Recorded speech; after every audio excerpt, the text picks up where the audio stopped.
experiência de trabalho foi no Ministério do Meio Ambiente, onde eu era responsável, eu atuava no Fundo Nacional do Meio Ambiente e era responsável então por projetos que atuavam junto a pescadores artesanais. E ali eu comecei a ter o contato então com os conflitos ambientais, porque na verdade esses pescadores vivenciavam uma série de conflitos que nem sempre eram tratados nas políticas públicas. E muitos dos conflitos, então, naquela época se discutia muito a gestão participativa da pesca, né? O envolvimento dos pescadores na gestão pesqueira. E aí, então, um dos conflitos que se trazia, né, que se discutia, era esse conflito das regras, né, dos regramentos que fazem, né, do ordenamento pesqueiro, que é como a gente chama, que são esses regramentos que fazem para definir a legislação de pesca.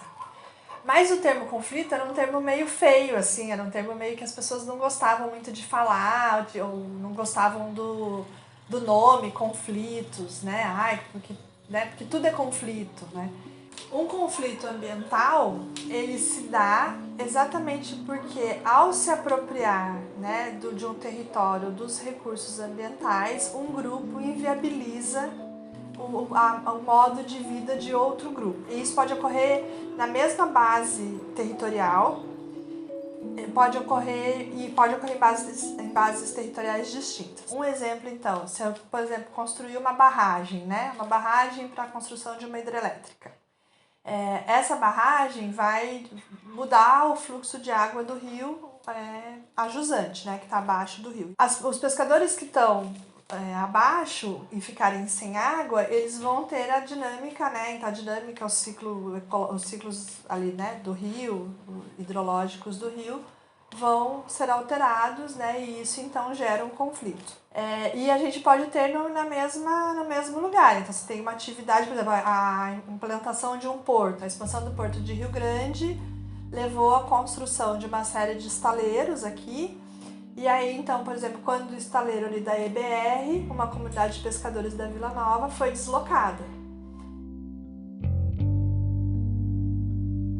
Onde se encontram duas famílias e logo em frente a obra do estaleiro com o processo de terraplanagem, onde pode se identificar uma modificação brusca do ambiente e que afeta diretamente a família.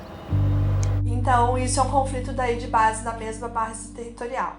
E a gente pode ter conflitos que se dão ainda sob uma perspectiva que é simbólica, né? Que é, por exemplo, a gente tem tão naturalizado a discussão do desenvolvimento que o empreendimento chega, né?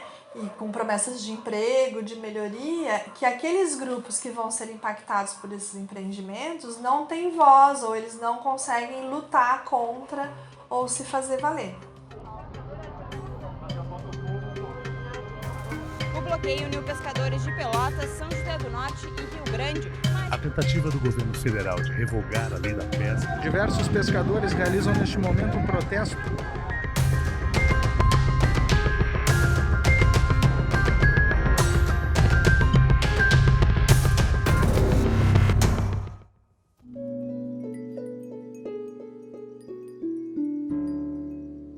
Conflito ambiental é igual a conflito socioambiental. Por quê? Porque, na verdade, a sociedade é parte do ambiente, tá? Então, e a natureza do conflito está na sociedade, não está na natureza, né? A natureza em si não é conflituosa.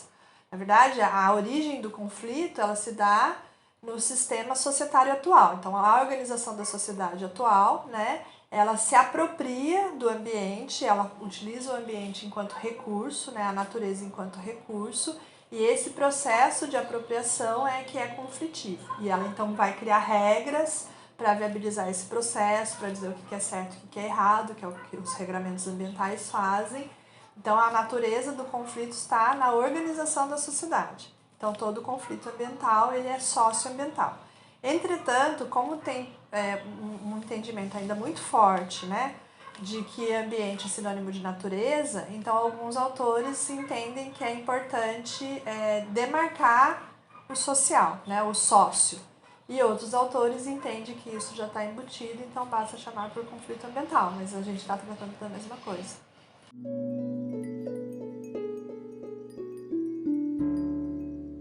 Então, no Brasil, a gente tem uma série de pesquisadores que tratam da temática dos conflitos ambientais. Então, eu comentei, tem o professor Henrique Selhalde, tem que é da UFRJ, né, da Federal do Rio de Janeiro. Tem a professora Andréia Zuri, do GESTA, da Universidade Federal de Minas Gerais. Tem o professor Carlos Machado, aqui da FURG, né, do Observatório de Conflitos Ambientais do Extremo Sul do Brasil. Tem um grupo da Fiocruz, envolvendo a Tânia Pacheco, que foi um mapeamento nacional. Então a gente tem bastante consistência nos conflitos ambientais. Alguns analisam conflitos, outros, além de analisar, mapeiam, né? Usam dos mapas para expressar esses conflitos. A gente também tem mapeamentos feitos pelos movimentos sociais, então a Pastoral dos Pescadores tem um esforço de mapeamento dos conflitos envolvendo os pescadores, e ela publica uma forma de relatório. Então esse é um pouco o cenário. O que a gente buscou, no nosso caso, foi de fazer esse mapeamento, dando recorte só dos pescadores, porque a maior parte desses grupos trabalham com diversos grupos sociais, né? Então a gente entendeu que especificidades que ocorrem nos conflitos envolvendo os pescadores não são suficientemente tratadas quando estão todos os grupos juntos. E a gente queria, então, aprofundar alguns conflitos, principalmente esses envolvendo a legislação ambiental, mas também conflitos ambientais envolvendo os portos, envolvendo o turismo, né? Que não é que eles não estão mapeados nos outros observatórios, eles estão, né? Ou nos outros mapeamentos de conflito, mas a gente queria olhar isso de forma mais atenta na relação com os pescadores. Então a gente tem no nosso site, vinculado ao nosso site, um mapeamento, né? Então, que você consegue clicar, ler sobre o conflito, ver onde ele está localizado, que grupos são envolvidos, né? Ter informações. E a gente, a partir da leitura desse conflito, desse conjunto de conflitos, consegue perceber, né, que existe uma lógica, que existe um processo que é como se fosse racional, né? Pensado sobre uma lógica que gera expropriação, que é uma lógica associada, né, ao capitalismo, né? Que é né, como é que você tem o discurso do desenvolvimento, como é que atuam os instrumentos da gestão ambiental pública, né, como é que vai se dando esse processo, né, como que esse processo vai se imbricando e vai tornando invisível os impactos e a demanda desses grupos que são parte da sociedade. E aí esses conflitos vêm exatamente, né, esses conflitos, esses mapas, a contribuir para dar visibilidade a esses grupos.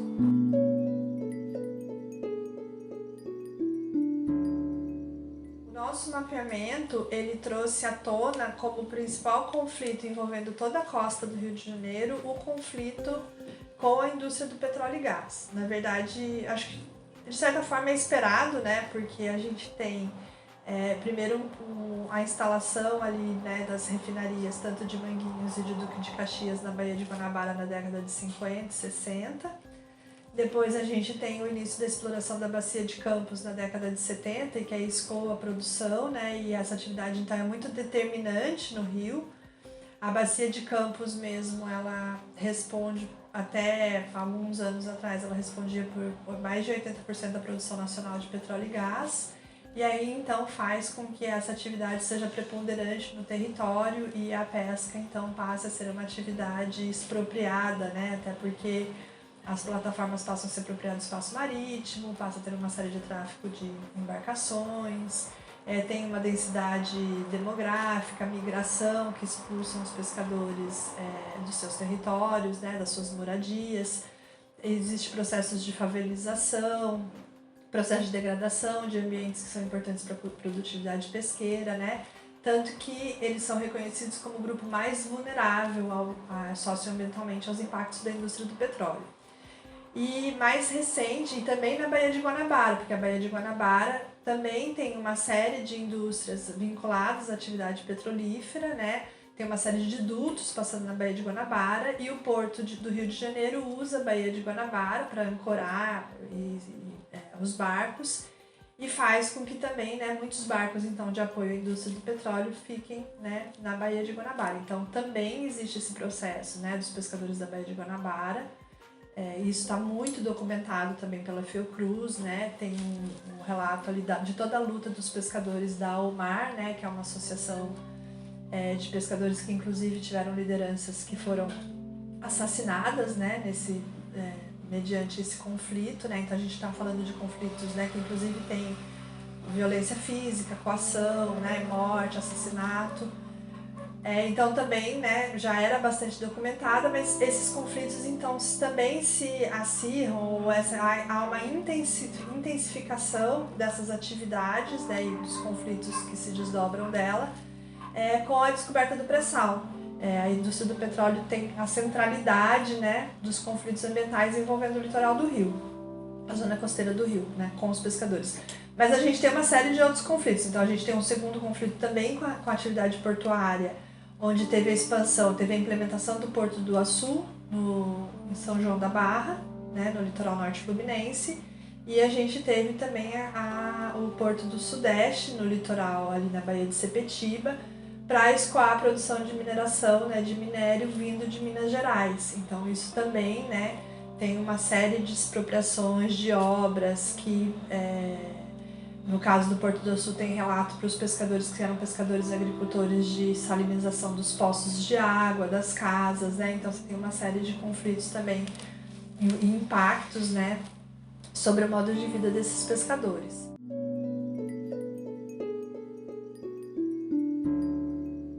Então, o conflito envolvendo a pesca industrial, né, no litoral do Rio Grande do Sul, ele se dá, na verdade, por um processo histórico, né? Então, assim, a partir da década de 70, você tem a expansão da indústria aqui no estado, e aí essa indústria posteriormente fale, né? Porque tem uma diminuição da produtividade do ambiente marinho, e aí então você tem esse deslocamento da frota que existia aqui.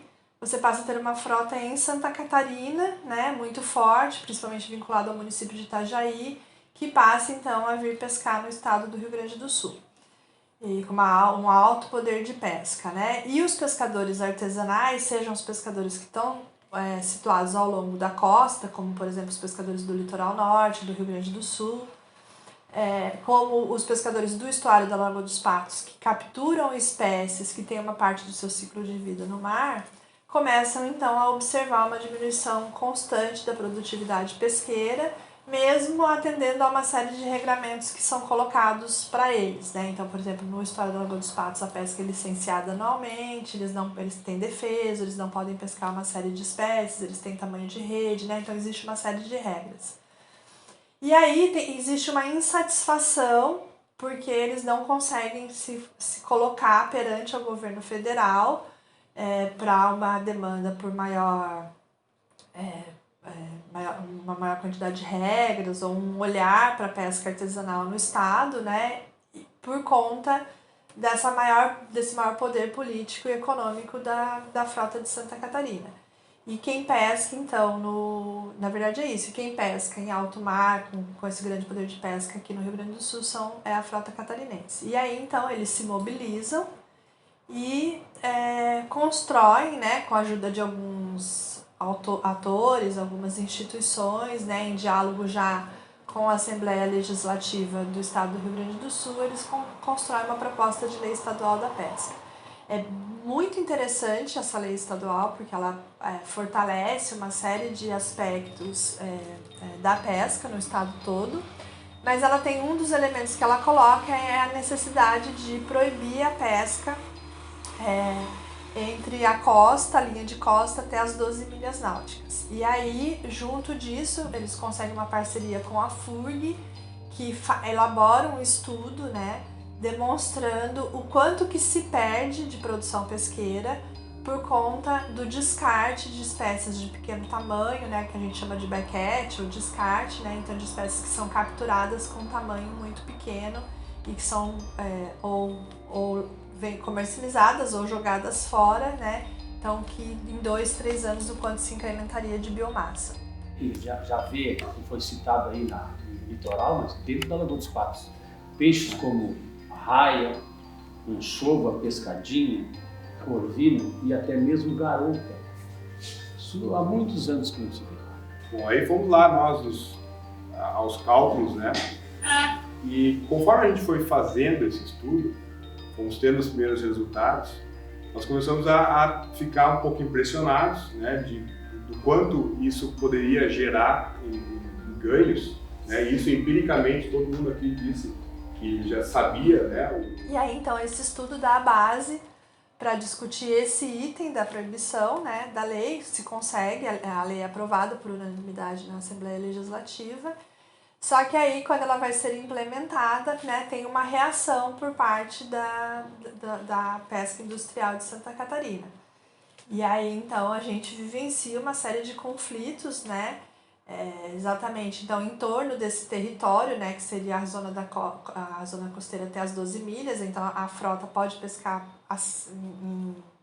em distâncias maiores, né, do que a 12 milhas. E, inclusive, no sentido de questionar a constitucionalidade da lei, né, de entrar com ação de inconstitucionalidade que se perdeu, né? E, então, o conflito ele se dá por conta disso, tá? E aí, na verdade, a proposição da lei, ela exemplifica um processo de resistência dos pescadores daqui, né? Então, eles buscam politicamente, solucionar, né?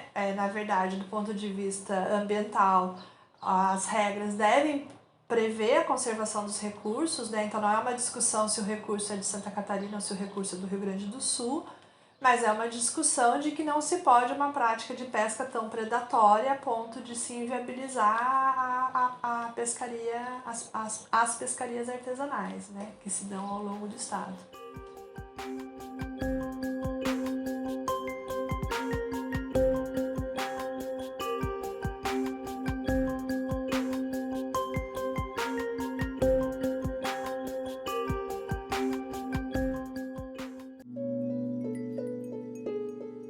Então, quando a gente compreende que a questão ambiental é uma questão de equidade, né, que na verdade o que a gente está tratando é de distribuição, né, de equidade ambiental, a gente começa a entender que ela está associada a uma discussão de justiça. Por quê? Porque, na verdade, a injustiça ambiental, ou os danos ambientais, ou a expropriação do ambiente, ela se dá sempre sobre os mesmos grupos. A gente começa a observar na sociedade que existe uma lógica acerca disso. Agora, a injustiça, ela está ali, ela está colocada. Mesmo a questão do racismo ambiental, ela está colocada. Essas questões, elas são naturalizadas por essa sociedade, né? Ou por nossa sociedade. O conflito, ele vai chamar a atenção. Por que ele é importante? Ou por que a ideia é que ele é positivo? Porque é exatamente a expressão desses grupos sociais, ou a expressão dessa sociedade que isso não está certo, que isso é injusto, que isso inviabiliza determinados modos de vida, de que isso não é democrático. Então, por isso que a gente muitas vezes expressa que o conflito é positivo, porque se não existir o conflito, vai ter injustiça. Existem muito mais injustiças ambientais do que conflitos ambientais, porque o conflito envolve a manifestação desses grupos, a luta desses grupos, né? Seja no sentido de buscar medidas paliativas, seja no sentido de se posicionar contra, né? E de reverter esse quadro de injustiça.